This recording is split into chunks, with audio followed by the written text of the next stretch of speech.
We are live and good to go. NFL Week 7 opening lines reaction, Week 6 recap. I'll talk about every game that happened this week, try to make sense of everything that we just saw, and look forward to what we're going to get for the initial openers in Week 7 and try to look at where some of these lines are going to move and give my initial reaction to everything going on. Good to have folks back in here live for the week.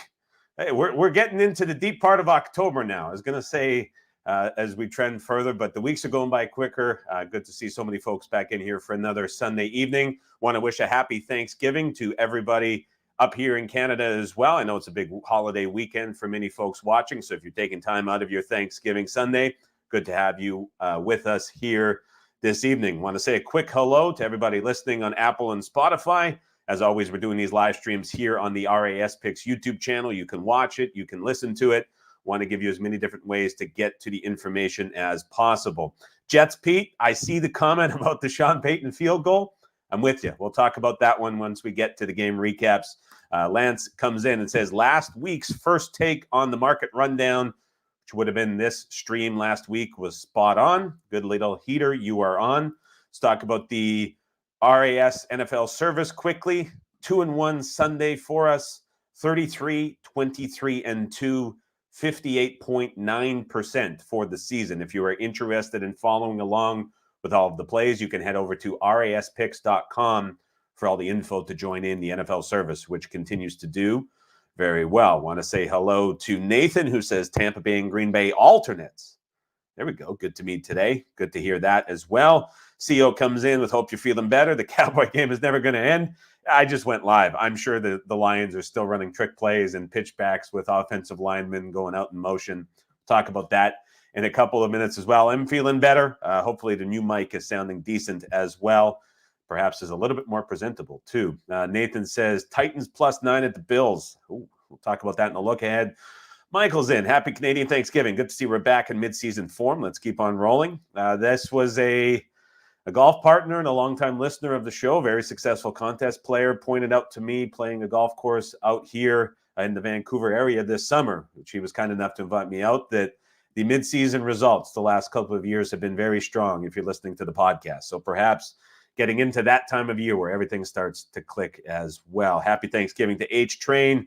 Happy Thanksgiving to Nav Bars as well. Good to see so many folks back in here as well. Rev Harp as well. Happy Canadian Thanksgiving. You got it. Okay. Here we go. Kicking off the recap with the London game. Chicago 35, Jacksonville 16. Best game of Caleb Williams' professional career, plus 0.53 EPA per play, 62% passing success rate. Both of those numbers, 95th percentile. Very impressive.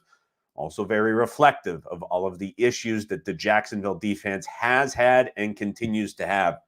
Williams finished 12.5% above expectation, which is the second best mark of any quarterback so far to date this week. We'll see what happens in that Lions game a second. That might drop him down a little bit. Box score very one-sided as well. Bears with the clean sweep, 1.5 yards per play better, 1.6 yards per pass better, and 1.8 yards per rush better. I would say the only blunder the entire game for Caleb Williams, he had DJ Moore on a route downfield by the left pylon on the screen, and he just clearly threw the ball too late, left way too much air under it, and it was picked off. Should have been a fairly easy completion that could have gone for another touchdown. Just ended up leaving it short and leaving it hanging, and it was picked off. But other than that, I look at this Bears defense. The Bears offense. We'll talk about the defense in a sec. Bears offense is getting better week after week after week. Many pundits out there, national media, had concerns about Williams after week 1 or 2. Those are much tougher opponents. I start to question a little bit as it gets better. How much of this is guys getting back, guys getting healthier? You have a great trio of wide receivers. You have Cole Kmet emerging. You're finding the ground game. How much of it is that? How much of it is the schedule of opposing defenses that have been faced? We spoke very highly about Caleb Williams the last 3 weeks, but it's the Rams defense, which was injured and still isn't very good when they're healthy. It was the Panthers defense, which we're seeing just get destroyed week after week and is riddled with injuries. And then it's this Jags defense that just sits in man coverage. And they tweaked everything against Houston and went very zone heavy. They've got away from doing that. Boy, I don't know what's going on with that Jags defense and Ryan Nielsen, but it is ugly. So that's certainly aiding the Bears in these recent results. Let's see how it continues to look as we go forward in the season, but it's hard to take anything away from how good the Bears have looked. The Jags can't get anything right. I can say good things about the Chicago Bears defense, but this is just another Jags game that is bizarre from beginning to end. They have their first drive on the first possession, get a first and goal at the Chicago 8. They didn't get past the Chicago 25 again until the 7-minute mark of the third quarter. They needed a 17-play, 70-yard drive late in the fourth quarter to make this game look a little bit closer than it appeared. Now, it's probably as much hot seat talk as there is, kind of a tough spot if you were to fire Peterson with the entire team over in London. I have no idea what that would look like. I'm not advocating that they would do that. It sounds like, based on the Peterson press conference post-game, that he has the vote of confidence for now from ownership. Let's see how that plays out, because the season now is effectively lost for Jacksonville. They may get Tyson Campbell back next week, but they stay over. It's another London game against the New England Patriots coming up. So that is a tough situation in Jacksonville that I really don't know what the outcome is going to be, but they desperately need to figure something out on the defensive side because they're getting picked apart every single week. Baltimore 30, Washington 23. This was a game where I don't want to say that the Commanders have hit their level, so to speak. I mean, we knew that they couldn't sustain the offensive performance they were playing at, but I think what this game exposed and reaffirmed is that this Commanders defense, as we've talked about the entire season, is a train wreck. I mean, they're not stopping anybody. And you watch this game, and you're just seeing them get absolutely bullied up front. The Ravens put up 484 yards of offense, 7.4 yards per play, 11 yards per pass, and 4.8 per rush. Ravens team as a whole averaged a quarter of a point EPA every time they snapped the football, and a 53% success rate. Lamar had a 66% success rate passing the football. That is a 99th percentile game, a 91st percentile game in EPA per play. Completed 80% of his passes, 16.7% above expectation. Ridiculous game from Lamar, amazing game from the Ravens offense, and that was all in part due to just how bad this Commanders defense is. And I think back in these Commanders games against the Bengals where they're conceding similar performances to opposing offenses like they did today in the Ravens, but you just had a heroic Commanders offense overcome all of that and kind of disguise and put it on the side. And in this game, they go up against a defense that shut down the screen game that they were so efficient with. They had to face that defense without Brian Robinson, who was ruled out to injury.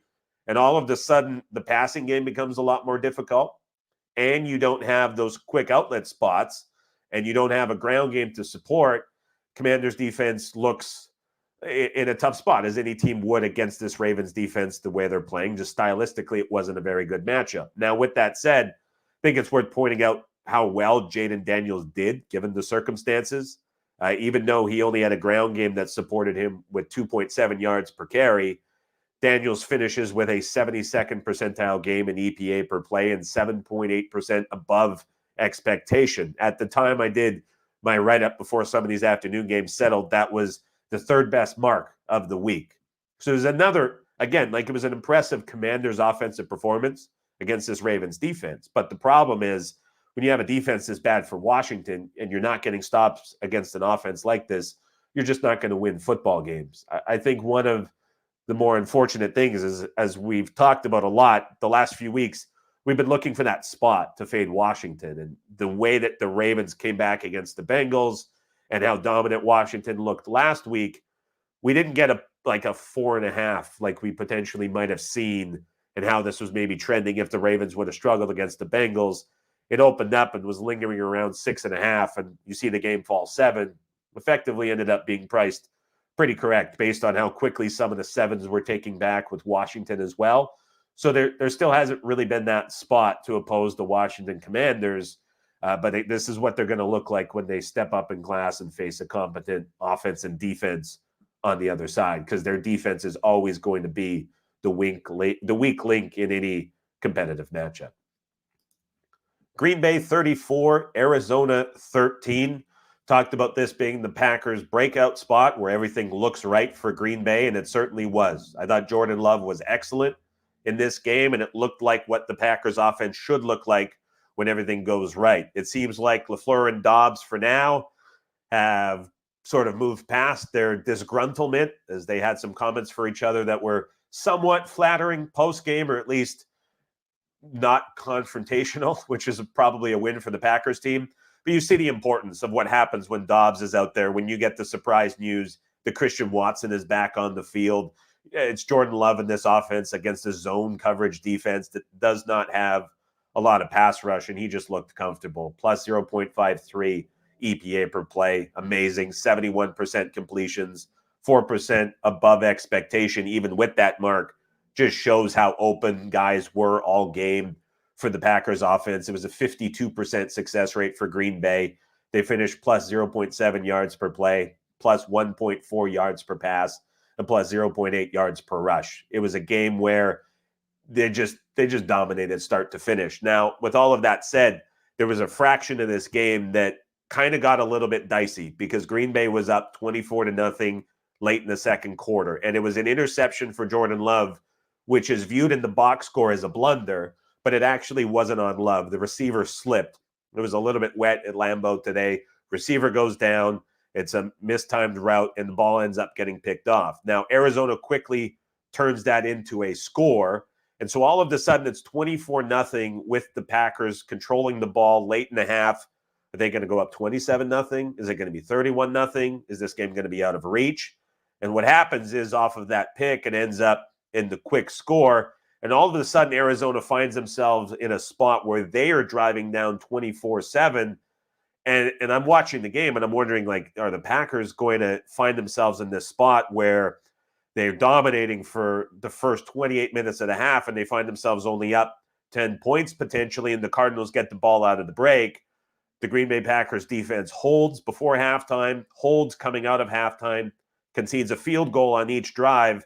So the scoreline goes 24-13, and then the Packers score a touchdown, and then the Cardinals proceed to fumble the football and turn it over on the subsequent 3 drives following that, and the Packers end up with a eventual 31-13 lead later in the fourth quarter, and that was it. And so Arizona, despite being down and out early, did remain competitive. Interesting enough with the turnovers, as you're looking through the box score, you might see it very one-sided and think the 34-13 scoreline is Green Bay benefiting from the turnovers. They only turned one of those into points. And so it is a bit of a misleading turnover line in the box score for the Cardinals in this game. The fact is, this was just a beatdown by Green Bay, where it was a play calling mismatch for LaFleur against his defense. And we saw what the Packers look like when all the offensive weapons are out there and all of the offensive weapons are healthy. Let's get to a couple questions here and catch up. Please keep them coming as you're watching in the live chat. You can put your questions in on the right-hand side. I'll do my best to get to them. If you have something that's really pressing, keep throwing it out there and I'll get to it eventually. I kind of shift back and forth. So if I do miss it, I'm not ignoring you. I just might have dropped down in the feed and gone a little bit lower. James says the Bears are continually, slowly building. That's a tongue twister you got me with, James. They're building continuity slowly on the Bears. A lot of new pieces. Yes, they are. And the schedule is certainly allowing them a little soft spot here where they can find all of these things and get them clicking. Ryan Roberts says, sounding a lot better. Hopefully. The nose is hanging on a little bit. We're through the cough. We're through the fever. We're feeling good going into Week 7. Rudy says, let's go. Another big day, Adam. Thank you very much. Packers were studs. Yes, they were. And that's a very good football team when everybody's healthy and everybody's out there. Maybe a little bit more concerning on the defensive side than I thought, but today they got through it. Kevin says, the Cowboys are in postseason form. Yes, they are. That's a very good way to put it, for sure. Jets Pete says, since the Commanders pushed some numbers, can't you say that the bookmakers have a good handle on them despite the bad defense? I think that's partially fair.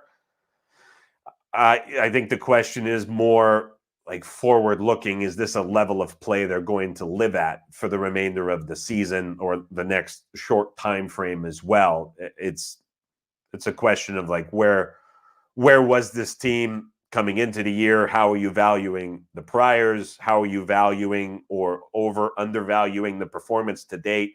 And what do you get going forward? If this, again, is like a fair price that we're getting, I was saying in reference to the Baltimore spot where I was hoping that you would get kind of down to that 4.5 range for that game against the Commanders today, and it never happened, large in part because the Ravens end up winning that game against Cincinnati. You're looking for like a bit of a discount to get you in. Now, if they are fair based on how you see that game and some of the pushes that they provided, are they going to play at this level going forward? And for a lot of what's driving these numbers so far this season, albeit against very bad defenses, which is another noisy part to try to equate to it, is, yeah, you have a sample of games where they're not punting and you're having just ridiculous conversion rates on 3rd and 4th down. Even today, they get 4th down luck going their way. I don't believe they've missed a 4th down this season.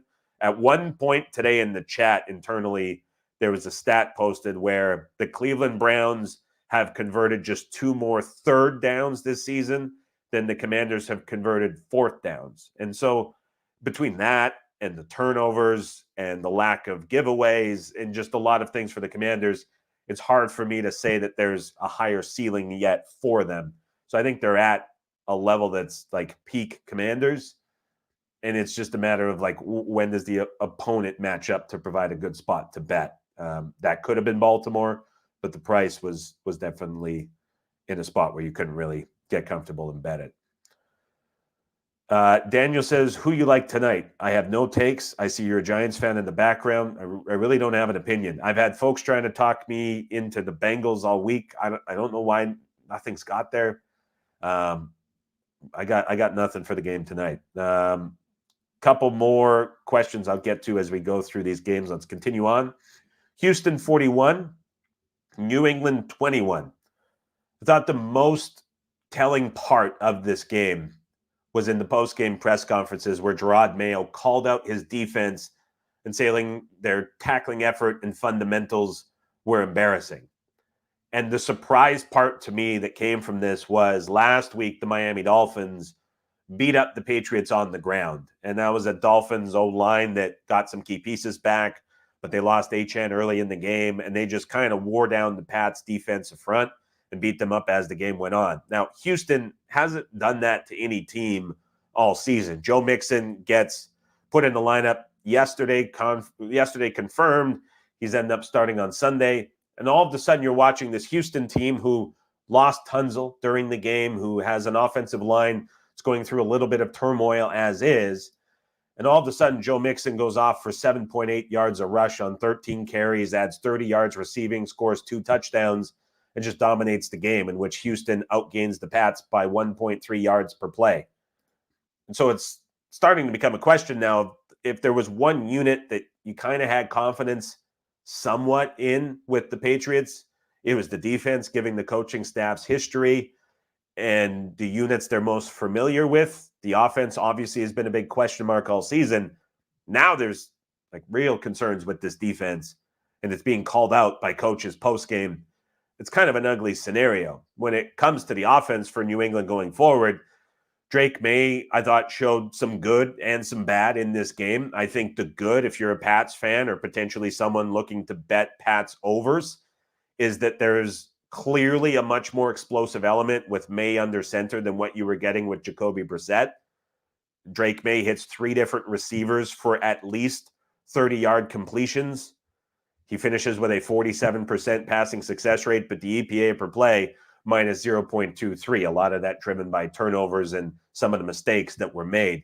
There was 0 run game support from New England. Ramondre Stevenson missed. Now, he's been outperformed by Gibson for the majority of the season, but Gibson as a lead back behind an offensive line that somehow suffered more injuries today just did nothing to help out anything for the Pats passing game. And so if this Pats defense continues on as a problem, and you now have an offense that at least has an explosive element with a ground game that's suffering, but you have a big arm quarterback in Drake May that also provides some mobility that Brissett didn't, do the Pats become a bit of an interesting over team for weeks to come?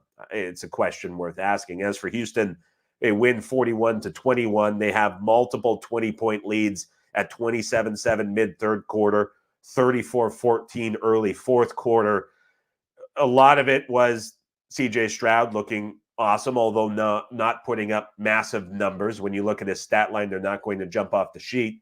But 3 touchdowns for him in this game, as mentioned, the mix-in touchdowns to go along and add with that. It was equally a part of the Texans offense looking in a way we haven't seen them really look all season in terms of the style of play and where they hit some of the big plays. But on the other hand, part of it was New England mistakes and that New England defense looking uncharacteristically bad, but it might just be the character of this defense going forward. The Houston Texans pass rush provided problems all day, and that's just a Pats offensive line with so many issues and somehow suffering more injuries. So let's see what the Pats look like as we get to openers a little later in the show, going on the road into London. I'll be curious. I know that game was Jags -5.5 on the look ahead. I'll be curious to see what it gets to once we arrive. This is a wild one. Tampa Bay 51, New Orleans 27. If you're looking at this and you watch nothing today and you're tuning into the show and you're saying 51-27, Bucs must have ran away with this one and dominated, you would be right in a sense. And if you just pulled up the box score and you looked at the stats and you saw Tampa Bay with 594 yards of offense, 8.2 yards per play, 8.6 yards per pass, 7.9 yards per rush, and all of those at least 3 yards per play, pass, or rush better than what the Saints put up, you would say, like, okay, this is like an all-time beatdown. And if you went further into the advanced stats and you saw that the Bucs finished with a net plus 15 success rate advantage, like, you're wondering, like, what did New Orleans do for the majority of the game? The weird thing about this game is that it was actually quite competitive. So Tampa Bay gets out to a 17-0 lead in the first 11 minutes of the game. 17-0 mid-late first quarter. By the time we got to the 5-minute remaining mark in the second quarter, the Saints were leading 27-24. Think about that for a second and how crazy of a storyline and an outcome that was to that point, as you have those two touchdown plus flips in the matter of 24 and a half minutes. Just crazy how this scoreline played out. And what's even crazier is we think about how it finished at 51-27. Just look back to the middle of the third quarter. The Saints were still leading this game by 3 points, 27-24, into the deeper part of the third quarter. Tons of noise to sort through in this game. What I'll say is just a general recap as we try to put a bow on it. You're looking at the Buccaneers, who scored a 58-yard fumble return. The Saints scored on a 54-yard punt return. But then the Saints scored all of those points quickly in the late first and second quarter from a 17-yard field goal off a 17-yard drive leading to a field goal. They had a 10-yard drive leading to a touchdown. So those both came off of Baker Mayfield interceptions. So it was really quick turnarounds, really quick scores for the Saints. It was never like major drives that the Saints were leading to score these points and to come back in the game. So it was really quick luck flipping around. At one point in the game, I'm looking at this and thinking, this is the Saints hitting their level because of the Falcons game where the Falcons got all the breaks. Here's the Saints getting all the favors back to them. And then the game completely flipped again in the second half when Spencer Rattler started turning the ball over and the Buccaneers started scoring points and running up the score. For Spencer Rattler, I saw good takeaways in some of the recaps from reporters that were writing about it. He gets the next 3 to 4 weeks, as it's labeled, due to the Carr injury. A lot of optimism for him coming into the game, certainly optimism that I shared. The numbers didn't quite match up for that. Rattler finished minus 0.25 EPA per play, a 41% passing success rate, was really inaccurate, 12.4% below expectation, missed a lot of easy throws, and there were certainly a lot of easy opportunities for him. His expected completion rate in this game against the Bucs was 71%. When you're expected to complete 71% of your passes, that means you have guys wide open for easy throws, and he was missing them. I do feel like Rattler opens up opportunities for this offense that Carr may not have. It seems to be a pretty explosive element that he could unlock. Now, Chris Olave was lost early in the game. He's in concussion protocol, so he will not play Thursday Night Football against the Denver Broncos. But still, the way this game played out was pretty crazy. And the fluctuations in scoreline are not something you see every week. So take with this, I guess the takeaway would be like dominant offensive performance for 4 quarters from the Buccaneers. Certainly something we've seen from them at times this season. I will caveat that with saying that in these spots, maximum versus minimum rest, these teams like the Tampa Bay Buccaneers, who have the maximum rest, cover at 61% lifetime. These games skew over now north of 71%. It was 71% coming into this spot. It's now even higher, obviously, with this game. It went over midway through the second quarter. We talked about it on the preview live stream on Wednesday. A dead over from the opening kickoff as points started to hit the board a few minutes in. And there's a couple more of these spots coming up later in the season. So put it in your notes or your calendar, or your reminder that we're going to see this continue. And now it's even a more odd spot for the Saints, who have to play on Thursday Night Football. Same spot that we saw with the Jets earlier in the season for that quick turnaround after going Monday, Sunday, Thursday. Tough part of the schedule for the Saints to go through, as they have now lost 4 games in a row after going 2-0 and being crowned early season Super Bowl champions by many a media network. Philadelphia 20, Cleveland 16. This to me is the hardest recap and hardest game to put in the context of the entire week. And I say that because on one hand, the Eagles hung on. Cleveland had a first down and goal at the Philadelphia 8, down 20-13 in the fourth quarter, with what looked like a very real chance to tie. Philly ends up winning 2016. It's a 4-point win. It seems like it was a very close and competitive game. On the other hand, the Eagles kind of dominated the Browns. The Eagles outgained them 6.0 to 4.6 yards per play, 9.8 to 5.1 per pass. They ended up finishing 130 yards better in net gain. The Eagles were a net plus 0.2 EPA per play and a plus net 14% in success rate. When you see those numbers and how one-sided it is in the box score and the advanced box score, you would think Philly win by multiple scores. When you look through the turnovers, there was a pick thrown on the first drive of the game for Philadelphia. That was the only turnover of the game. So there was a lot of output and a lot of yardage and a lot of offensive wins for the Eagles that just ended up going nowhere. And there were a couple like odd plays that stood out. As I mentioned, that sequence at the end of the game, but at the end of the first half, the Eagles are in complete control of the game. They're driving into Cleveland territory. It looks like it's either a 13-3 or 17-3 lead at the half. On second down and mid-range from around the Cleveland 35, Jalen Hurts throws a screen pass to Saquon Barkley. All he has to do is put his shoulder down and he gets a first down. He decides to completely avoid contact. He goes out of bounds, short of the line to gain. Third down, Jalen Hurts gets sacked. Fourth down, with less than 20 seconds left, the Eagles decide to kick a long field goal.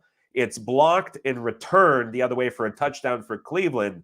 What could have been 13 or 17-3 for the Eagles ends up going into half 10-10.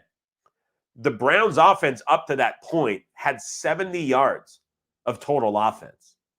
The Eagles had 210. So even at that point in that just sequence of game, it was the Eagles dominating the Browns, but the Browns ended up hanging around because the Eagles couldn't put them away. And that was something that continued on into the second half and the rest of the game. Hurts is going to get criticized for almost anything he does, no matter how well he does it. In this game, he performed really well. Plus 0.37 EPA per play and a 54% passing success rate. It was, in his terms of expectation, he was fourth best for his position so far. So, like, I really don't know what to take away from this, because to make matters a little bit more confusing, I go on Twitter and I'm reading people that cover the team and bigger Eagles accounts, and everybody's calling for Sirianni to be fired Because at the end of the game, whether it was Eagles fans or Browns fans, that's part of the equation that's left out of the discussion. He's clearly going at a segment and a group of people in the stands as the Eagles are kneeling out the clock and taking the win in the game. That was something we saw against the Chiefs back when they won last year and went to 9-1. After that happened, the Eagles finished the season 2-6 and obviously fell out of the playoffs in dramatic fashion. And so it's that same version of Sirianni returning that we saw last year as a bit of a turning point. And there's now bigger questions about, is he fit to run the team? And he's getting criticized for his actions post-game.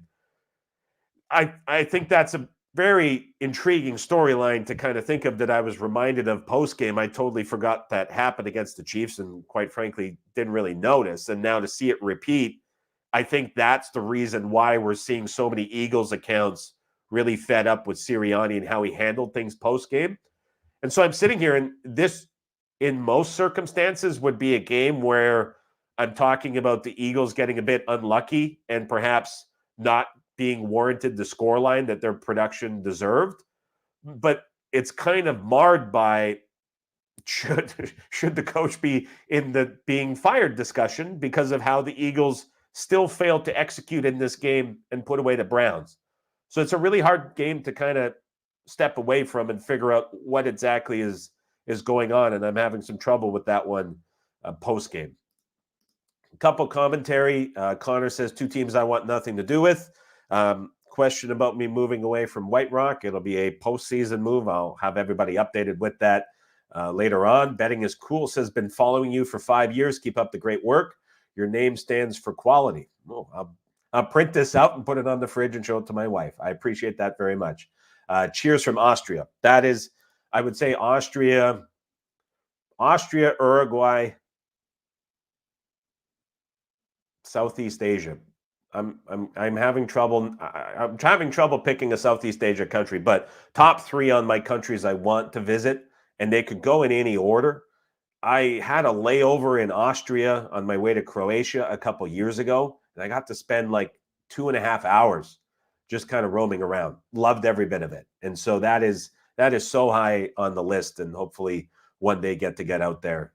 Just amazed by some YouTube searches for food and for coffee, and the cafe culture looks absolutely amazing. So you live in a pretty great place as well, and I appreciate you following for 5+ years as well, watching the shows and the podcast. Last morning game that we have to talk about, Indianapolis 20, Tennessee 17.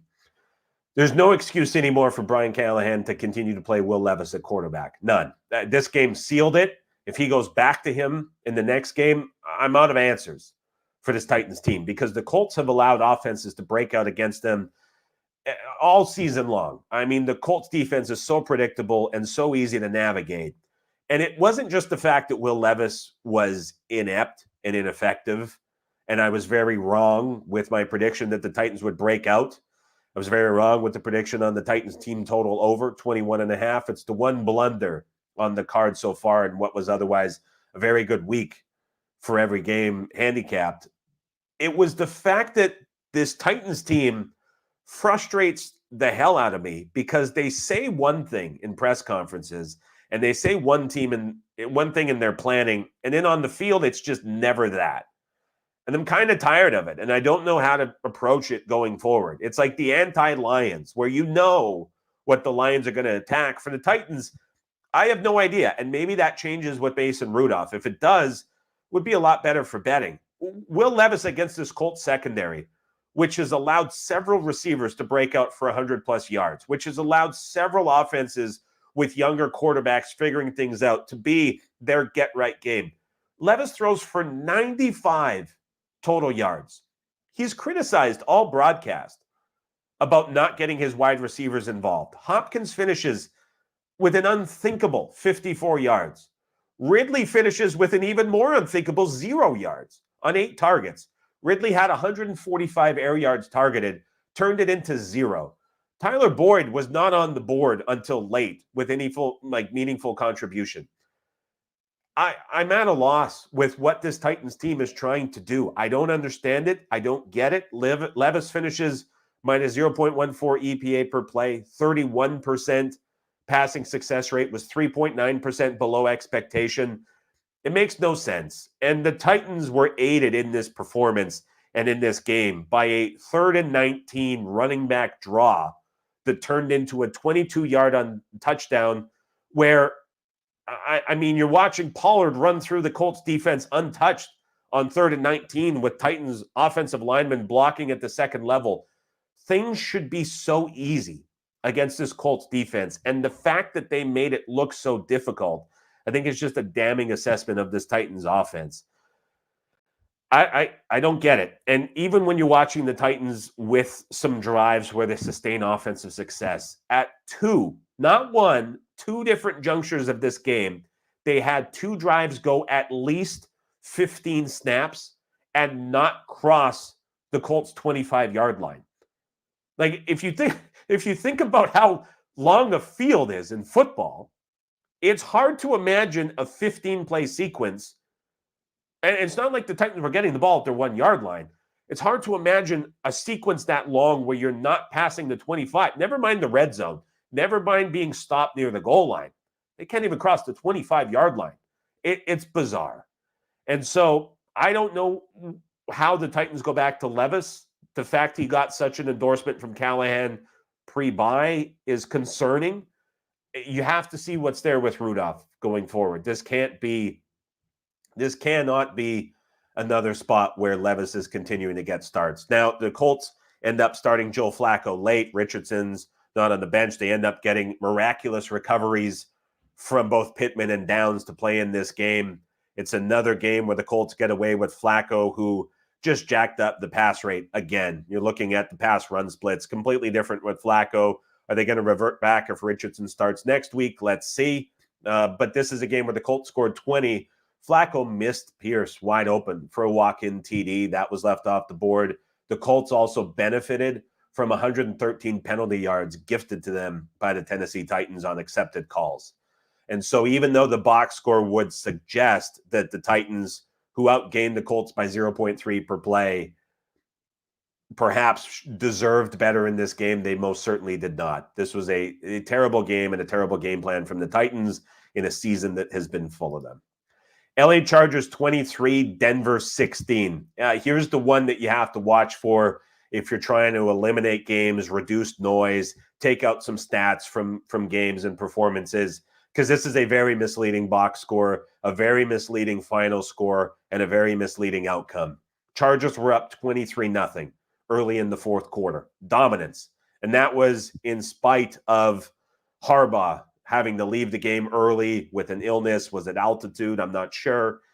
Something took him off the field. Lose Quentin Johnston. You have Ladd McConkey dealing with concussion symptoms for the majority of the game. Up to that point where it was 23-0 early fourth quarter, the Broncos had punted or thrown a pick on every possession. They never gained more than 25 yards on a drive. A box score at that time in a per play perspective was Chargers 5.2, Broncos 2.8. The Bo Nix stat line early in the fourth quarter was comparable or slightly worse than his stat line against the Jets, which was like an all-time bad performance where he finished with 60 total yards. I can't remember the exact completions to incompletions. It was that bad of a game for Bo Nix. And then what happens in the fourth quarter? 233 yards are gained by the Denver Broncos. 74% of the total offensive output for Denver came after they were down 23-0. And so at the end of this game, when you look at the box score, it's Broncos plus 1.2 yards per play. It's the Broncos in advanced stats outgaining and bettering the Chargers in almost every metric. That wasn't the case. This was a very one-sided and dominant win by the Chargers, and it was a coaching mismatch from the start, and it carried through to the fourth quarter when it's 23-13. The Broncos have just less than a minute left on the clock. They get inside the Chargers 20. They're pushing for a touchdown. They need 2 scores. First down, not second, not third, not fourth. First down with the clock stopped, Sean Payton elects to kick the field goal to cut the game to 23-16. It's the second or third time this year we've seen Payton late in games get very conservative with the field goal call in these spots where you need 2 scores. I believe the other game was the Steelers game. A similar scenario happened. The Broncos and Bo Nix, even against the Seattle Seahawks in week 1, continue to stack numbers late in games when the scoreline is out of reach. It's happened all season long. They're one of the noisiest teams when you're looking at the offensive production for numbers that come late when the game is out of hand and the defensive opponent is conceding a lot of yardage. This is another misleading number for the Denver Broncos in this game. Pittsburgh 23, Las Vegas 13. That is an incorrect score on the graphic. The final score in this game, and let me pull it up. Put that one in wrong on the graphic. It was 32-13. I mixed up the 3 and the 2. I knew something was wrong. Let me correct it. Pittsburgh 32, Las Vegas 13. Not a lot to really say here. The box score was very close. You look at the Steelers, 293 to 275 for yardage, 4.7 to 4.6 per play. The per pass numbers, the Raiders actually bettered the Steelers. The per rush numbers, Steelers dominated 183 yards on the ground, 5.2 per carry. The real takeaway here, the Raiders turned the ball over 3 times. It was early in the second quarter. They fumbled, led to a 6-play, 30-yard touchdown drive for the Steelers to go up 12-7. There was a blocked punt, which led to a field goal for the Steelers. The Raiders fumbled it again later in the third quarter, and then they threw a pick deep in their own zone that set up a 1-play, 7-yard touchdown drive for the Steelers to go up 29-7. The Raiders also turned it over on downs again in this game, but that was at the end of the game, so you're not viewing that as necessarily penal and detrimental to the Raiders' offensive output as a whole. When I look at the Aidan O'Connell numbers, 27 for 40, got very pass happy. The game wasn't completely out of hand to warrant just a crazy pass-centric game plan. It was 22-7 when the Raiders got the ball with 8 minutes left in the fourth quarter. So, again, wasn't close, but still to warrant 40 attempts from Aidan O'Connell stepping into this first game back as the full starter was a little bit extreme. Madison on the ground, 14 carries for 33 yards. There's no ground game at all for the Raiders. There hasn't been all season. They had one game that was a bit of an outlier. And then for the Steelers on offense, between Harris and Fields, just bullied the Raiders on the ground. So nothing too crazy to take away from this game. I know the Steelers were a very popular side, got a lot of folks home to the window. Atlanta 38, Carolina 20. This is getting pretty bad for the Panthers defense. And without Clowney, as I'm watching this game on the smaller screen and looking at what the Falcons are doing on the ground now that there's not that great run defending edge setter in Clowney out there, and there's so many more injuries to the linebackers and defensive line. Tyler Algier, 18 carries for 105. Bijan Robinson, 15 carries for 95. 200 yards rushing for the Atlanta Falcons on the ground. I mean, it is so easy to find space and get push up front against this Panthers defense. Falcons 6.2 yards per play to 5.4 for the Panthers, 7.5 per pass to 5.8 for the Panthers, and then 5.2 per rush. A clean sweep. Panthers not only can't get stops on defense and can't get push up front, they commit 10 penalties for 74 yards. Just sloppy from the Panthers. There's not a lot of explosiveness on offense like there was in that Raiders game that everybody got excited about, including myself. It's now just the Panthers kind of reverting in. And even though they were able to linger around and keep this as a one-score game deeper into the fourth quarter, it's like a much worse Commanders scenario where the Commanders can have this explosive dynamic offense that disguises how bad the defense is. The Panthers just don't have that. And even if it's a weak schedule for Carolina going forward, which it is, this defense just doesn't get stops. And that's a problem that the Panthers are just not finding solutions for.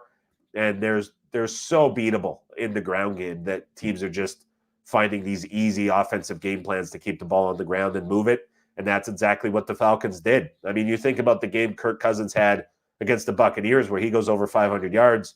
He only had to throw the football 30 times today and completed 19 passes for 225. So the Falcons dominant in this performance without a big game from Kirk, and that's really on the Panthers defense. Last game to talk about, Detroit 47, Dallas 9. Now, again, I put this game in before we came on the air. I know the game was still ticking along. Final score in this game was, in fact, 47-9. Just, again, like the Wednesday preview, we don't have to spend much time on this game, was how did the Lions not have offensive success in this game? Because what the Ravens did to the Cowboys, what the Saints did to the Cowboys, is what the Lions are very good at doing and very good at exploiting. And now you have a Cowboys defense without so many key pieces up front that it's just so soft and weak that all of these issues that they've had forever are now just exacerbated into games that end up 47-9. And it's another embarrassment for the Cowboys at home. It's now 4 games going back to the Packers playoff game where the Lions have been down at least 2 touchdowns at half in every single game. I mean, they are getting blown out of these games early. Teams are coming in on the fast track and just absolutely bullying them up front. The Lions ran the football 36 times for 184 yards, 2 touchdowns, and it just made life so easy again for another week for Jared Goff, who put up 315 yards on 18 completions. I mean, this is not the Lions with this mega explosive pass-heavy attack. Like, they're not asking Goff to drop back a ton. They're just bullying teams like the Cowboys up front. In this game, they go for 7.5 yards per play, nearly 4 yards per play better than what the Cowboys put up, 10.3 yards per pass. I mean, everything was so easy for Jared Goff down the field, and then 5.1 yards per rush to boot. I mean, that was incredibly dominant. The Cowboys end up with 5 turnovers in this game against the defense that Dak Prescott, a defensive scheme that he's performed well against, but 5 turnovers end up resulting in a handful of points for the Lions, and the Cowboys were out of it before it started. It was 27-6 at half, was 40-9 for the Lions late in the third quarter. And then to boot, to add insult to injury, you're watching the Lions and Ben Johnson running pitchbacks to offensive linemen. They're reporting guys as eligible on the first play. They're sticking with it. They're trying to force touchdowns to offensive linemen to make up for the missed call last year. It just became like an unnecessary revenge spot for the Lions to just roll out a bunch of different plays to try, I think, partly see if they work, but also prove a point against this Cowboys team, and just embarrasses the Cowboys at home on Jerry Jones' birthday. He looked absolutely miserable sitting up there in the box. And so, man, it's all shades of bad for the Dallas Cowboys, especially on that defensive side of the football, where, I mean, I think about the Cowboys this season defensively and what games have they performed well. I would say there's 2 of them. 1, the Cleveland Browns in week 1. Then it was 2, the Giants in week 4 on Thursday Night Football. The Cleveland Browns have no run game and no offensive line. It's been a major issue all season long. The Giants share similar issues, and we're leaning on Devin Singletary in that game, who went 14 carries for like 24 yards of offense. So the only time the Cowboys defense has looked semi-competent this season was the 2 games where the opponents have banged up offensive lines or no ground games to talk about. In every other game, the Lions, the Steelers, the Ravens, and the Saints, where all of those teams go run heavy, excel running the football, and want to keep the ball on the ground, major issues for the Cowboys defense. And that's something probably isn't going to be easier against the San Francisco 49ers coming up in week number 7, which we will, week number 8, pardon me, out of the bye. But let's get to the week 7 opening odds reaction. Let's try to get everybody out of here before Sunday Night Football kicks off. Thursday Night Football, as I mentioned, the Denver Broncos on the road at the New Orleans Saints. This was minus 2.5 for the Saints on the look ahead. Reopen currently is a pick 'em. Total 37.5 on the look ahead. Reopen is 37.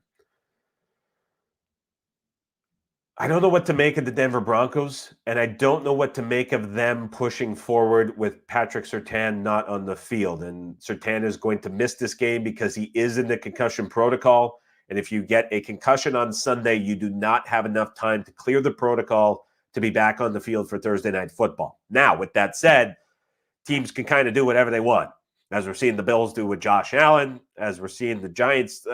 I don't know what the concussion protocol is at this point by the definition of the rule with the 5-step process, with needing 1 day per step. Neither Patrick Surtain nor Chris Olave should be on the field for this game. So if you take away the Broncos' best defensive player, we saw a very limited Chargers offense move the football up and down the field for the majority of 3.5 quarters before they took their foot off the gas.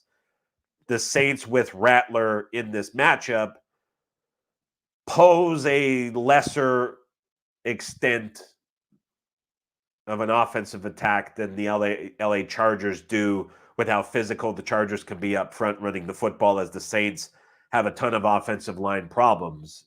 But in this spot for the Saints with Rattler at home, at first thought, it's an easier matchup for him without the Broncos' best defensive player than it was facing that Todd Bowles defense, which gives young quarterbacks a lot of trouble, and I think definitely contributed to how Rattler looked in his debut.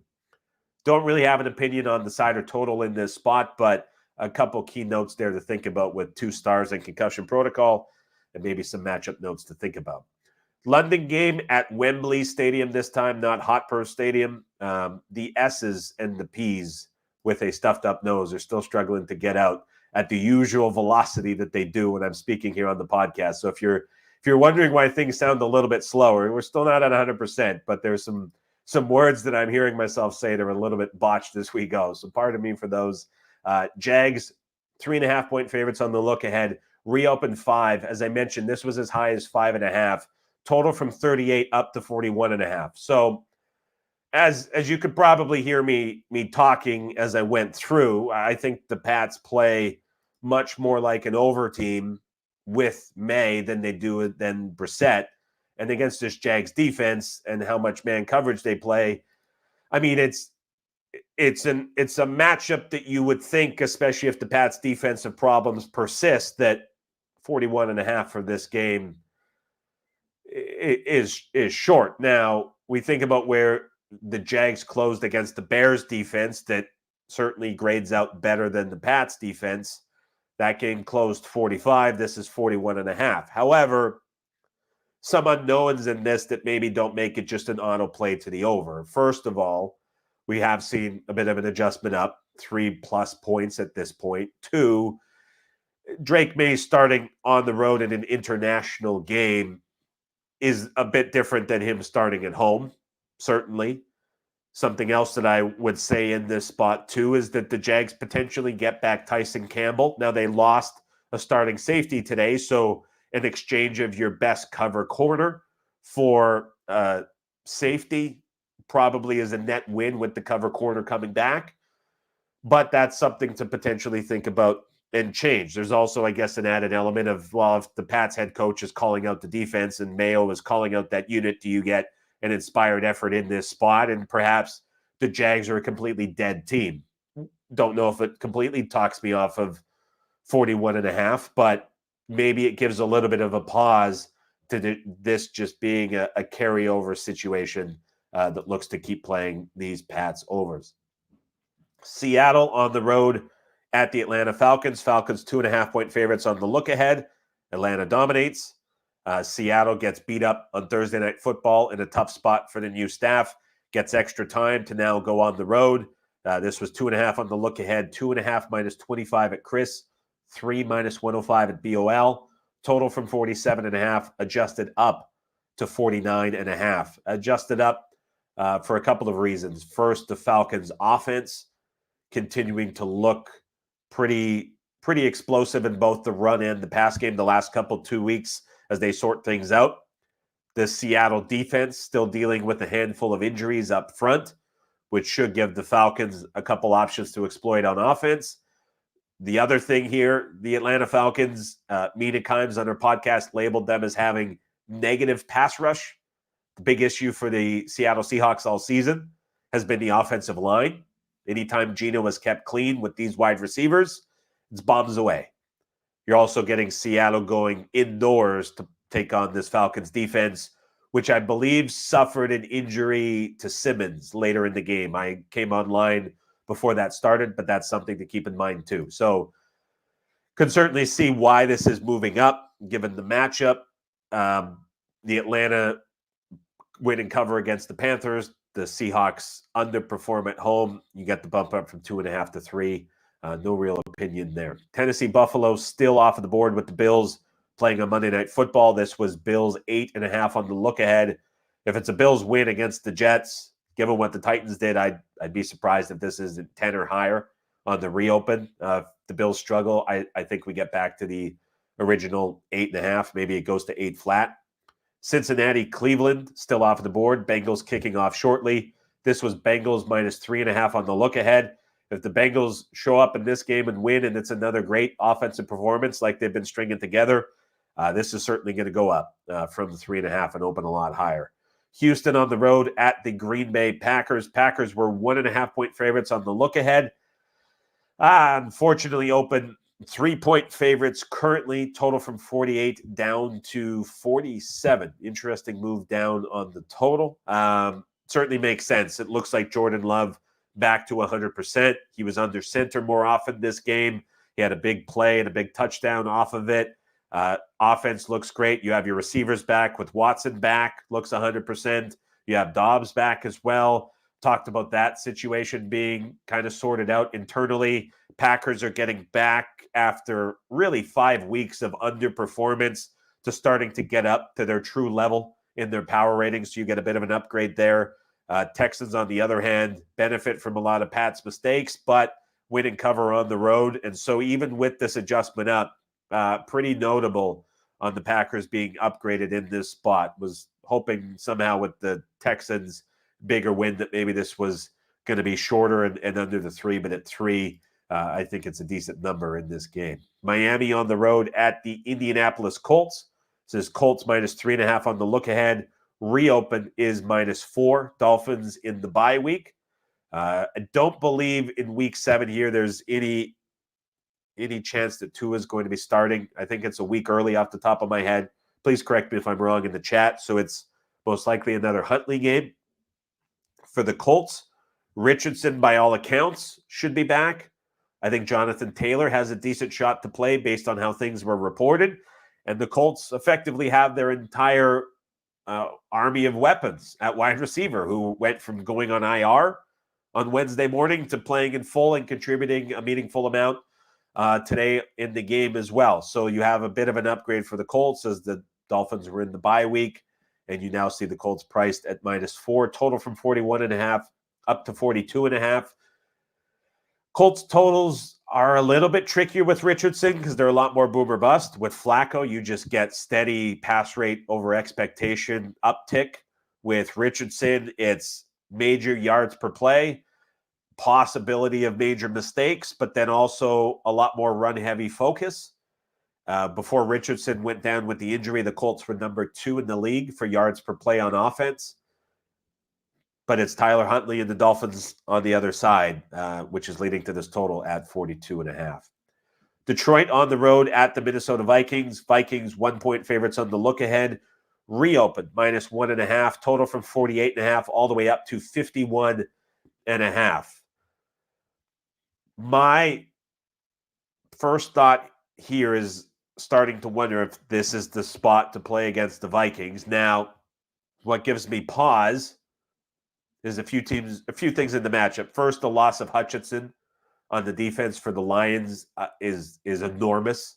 I don't think that can be truly valued enough, especially in this number. I think that's just a substantial and huge loss for the Lions defense. In this spot, Jared Goff facing that blitz could be negated by the strength of the offensive line. But it doesn't matter where Jared Goff plays. When he's under pressure, you still see a drop-off in numbers as he is susceptible to pressure. If the Vikings can contain some of the ground game for the Lions, I think that gives them a decent advantage too. So it's not on the top of my head as I'm thinking about this, just the best slam dunk matchup for the Lions in this spot if they take such a blow to their pass rush, which is really where we've seen Darnold show some cracks and potentially signs of vulnerability.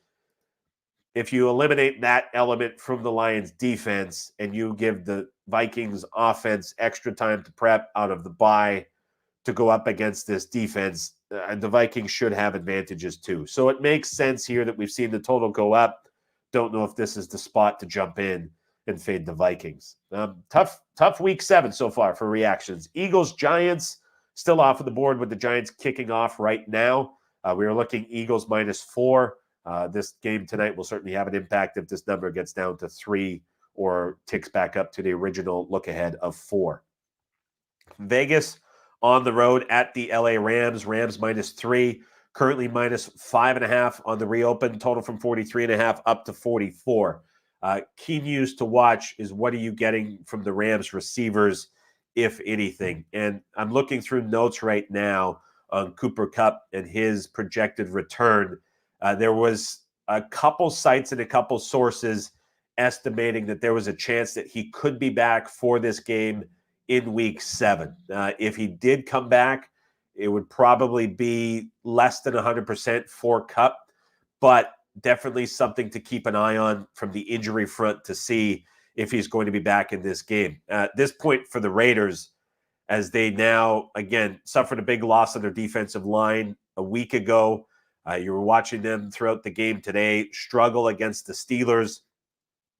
You start to wonder, like, what is the level of willingness to be on the field and competing from a lot of these players? It feels like it's a less severe Browns team dynamic at the moment with some level of quit, I think, creeping in for the Raiders in this spot.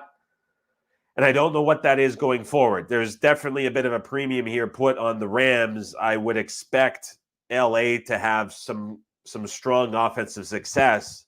Question is it worth laying 5.5 with the unknown of Cooper Kupp? I think if you told me Kupp was in and playing in this game, and you're giving me McVay against this Raiders defense, which has turned into a lot more man coverage than expected, there should be some easy throws dialed up for Stafford in this spot against this Raiders defense. But if Kupp is still not back, that makes it a little bit tougher to get out and lay this number. Carolina on the road at the Washington. Holy smokes! Washington Commanders were 8.5-point favorites on the look ahead. They're still laying 8.5 on the reopen. Total from 47.5 up to 51.5. So again, this is now a Commanders team that goes from the tougher opponent in Baltimore, who they got over the total in that game, which closed 50.5, was as high as 52.5. We saw late game day money come in and push that total down. If they're getting the Ravens over, you certainly think that the offensive explosion that could return for the Commanders in this spot against this bad Panthers defense would be enough to get the Panthers up into this range and warranting this number. For Carolina, in terms of the defensive opponent that they are facing, this is certainly going to skew on the easier side. So you would think that Dalton and this offense are going to look a lot more competent than they have in the last couple of weeks. 8.5 seems like a big number. I have to go back and do a little bit of bouncing around to see like where we're at closing wise, where we're at market number wise. But we're talking about like a completely different world here. As the Commanders were 3.5 against the Browns, and now we're leaping up to 8.5 against the Panthers. I know the Panthers defense is bad, and it's arguably one of the worst in the league. But 8.5 is a big number. Brian Robinson's status would be huge to watch as teams have been beating up the Panthers on the ground. The Commanders' ground game certainly looked different against the Ravens today without Robinson. Obviously, it's a much more difficult opponent, but still. But whew, that's a big number on the board. Kansas City on the road at the San Francisco 49ers. Niners 2-point favorites on the look ahead, down to -1. Oof, okay. So the Niners, I'm surprised folks don't like the Chiefs. It always amazes me. What more does Kansas City need to show to warrant like a big shift in the market? And like certainly San Francisco's 1 A and 1B with Detroit for best teams in the NFC, and they're both top 5 teams in the NFL. But the 49ers came out of that game potentially down Mason, their starting running back, who's in place of CMC, who's not obviously going to be back for this game. Hufanga's dealing with an injury. They lose another starting safety in the backfield as well. I'm never looking Niners here, laying points. I can't get to that for sure. And you're giving the Chiefs out of the bye points. Yeah, that's a tough one and a tough number to get to. I'm surprised for the disrespect for the Chiefs. It's surprising to me for sure.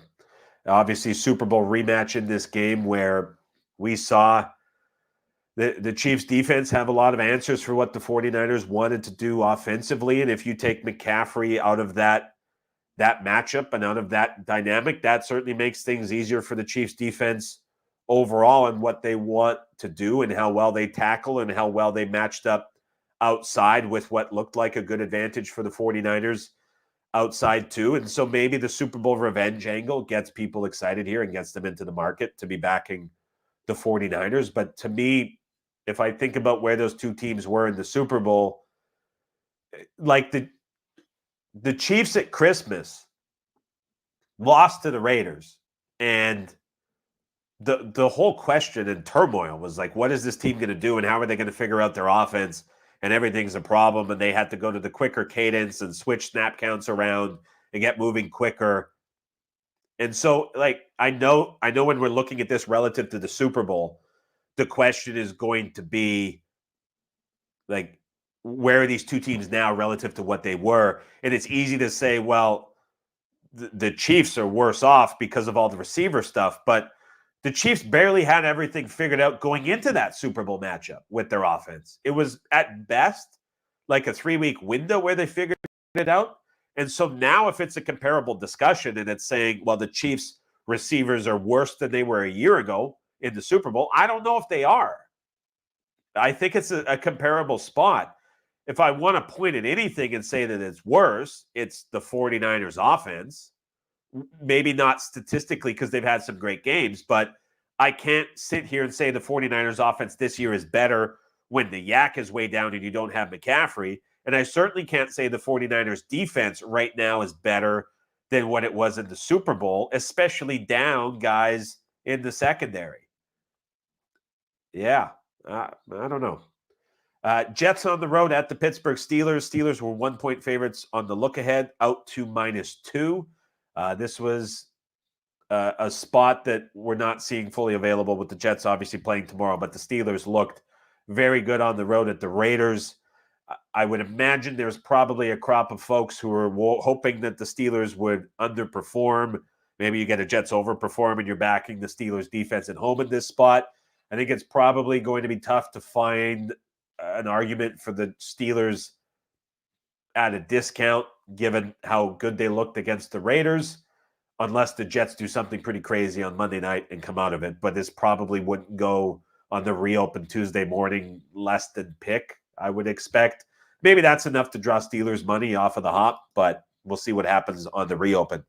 Baltimore on the road at the Tampa Bay Buccaneers. 4.5 on the look ahead. It's now Ravens -4 on the road. Total from 47 up to 49.5. I'm seeing a 50 as well at BetOnline. Buccaneers, again, major offensive outbreak in this game today as they hang 51 points. So they get a bit of an upgrade. Ravens did the same as well, 484 yards. They look great against that bad Commanders defense. Buccaneers got Winfield back. They have Cansey back on the D line. That defense is getting close to full strength. Should the Buccaneers be upgraded in that spot? I'm not entirely sure I agree with that, but I don't know if there's a run to need to run and play the Ravens in this spot. I don't really have a take on this game. And then it's the Chargers on the road at the Arizona Cardinals. Pick, damn, 2.5 minus 115 for the Chargers. Total 43.5 to 43.5 currently. Yeah, it's tough, right? Because you see that score line, you see the box score, and some of the stuff the Chargers did, and you hope to get a better number. And there's maybe disagreement here at 3, but I do think this should be Chargers -3. A couple good things came out of the game against the Broncos. 1, Herbert looks a lot closer to 100%. 2, Herbert's being allowed to throw the football, and that's always a positive for an offense that's been really restricted, but now facing a Cardinals defense that sits in zone, gives up a lot of plays easily, as we saw the Packers do. Cardinals up front can get bullied like we've seen teams do all season, like we saw the Lions do, like we saw the Bills do in week 1. Chargers can certainly replicate that style of offense on the ground. It's a good matchup for the Chargers offense. Chargers secondary, a little bit inexperienced, but Marvin Harrison Jr.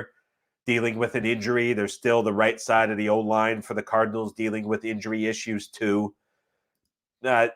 Seems like a pretty good matchup here for the Chargers, but we do see a bit of a bump up and a premium put on them as this has been adjusted up in this spot. So that's a bit unfortunate. Don't know if we're going to be able to get to a spot where you can bet the Chargers in this one comfortably.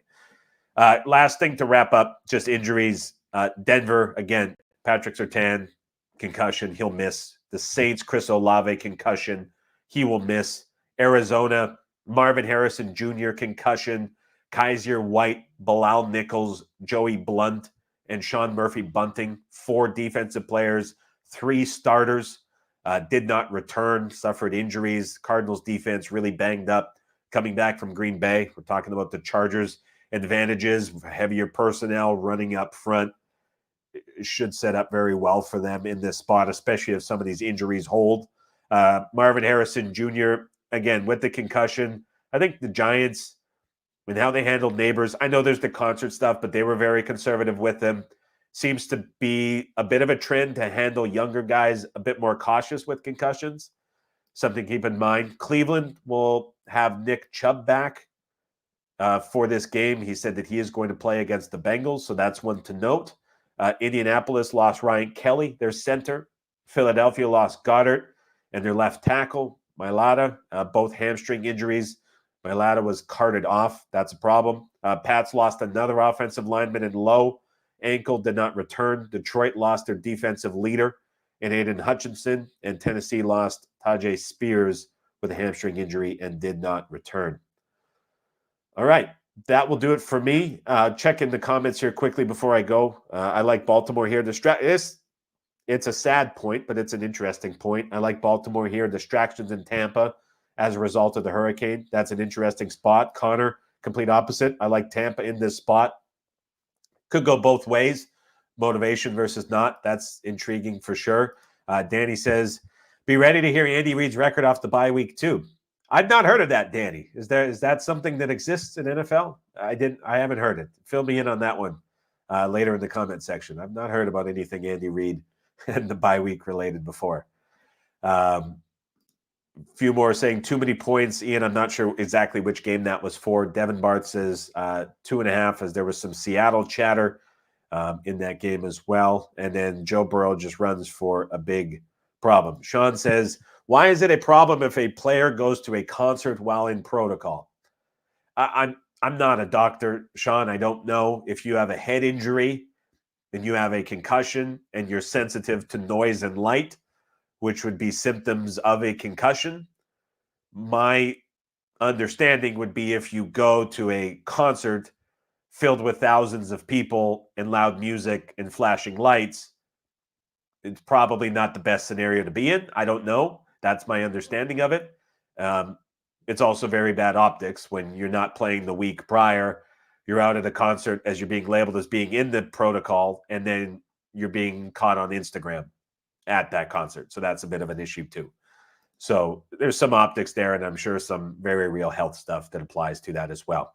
If you enjoyed the show, if you enjoyed the recap, if you enjoyed the initial reactions to the odds, and if you were tolerant of my nasally voice and hanging in with the sniffles for another podcast here, I would love it if you hit the subscribe button down below. Hit the like button before you go on your way out. These shows on Sunday evening here have got a very strong reaction from everybody, so I'm glad you are all enjoying them. And if it is your first time, we'd love to have you back for the daily episodes every single morning. Looks like a bit of a tighter week coming up this week, but we'll potentially have releases as early as tomorrow morning around 8:30 a.m. Pacific. Reminder, the NFL service is 33, 23, and 2, 58% on the season. If you're interested in getting those releases and betting along with us, it is $4.95 for every play now through the Super Bowl over at www.raspicks.com/NFL. Appreciate everybody again for stopping by. Happy Thanksgiving to everybody up in Canada. Enjoy your Sunday evening. Enjoy your Monday. We'll talk to you bright and early on the podcast Tuesday morning.